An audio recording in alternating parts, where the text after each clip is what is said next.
Men bu tovarga obzor anchadan beri qilmoqchi bo'lib yurdim. Qo'lim bormaydi. Qaranglar, bu insulin pudra. Buni hozirmasligi shunaqa ko'p primeniylarni aytaman. Birinchisi, oddiy qo'limizga to'kamiz, ustidan suv qilamiz deb yuzimizdan yuvamiz. O'zi asl qilinish kerak bo'lgan narsasi. Ikkinchisi, ozgina suv bilan aralashtirib yuzimizga surib qo'yamiz, maska bo'ladi. Uchinchisi juda ham bir ajoyib.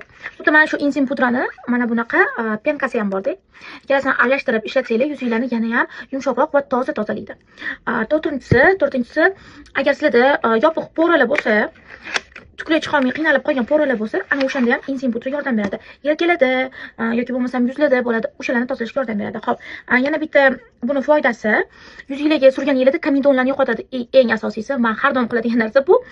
Trimer ishlatganingizda yuzingizda juda ham ko'p donachalar toshib ketadi. Aynan mana shu insulin pudra sizlarga yordam beradi. Maslahat beraman. Hamma ishlatib ko'rsin.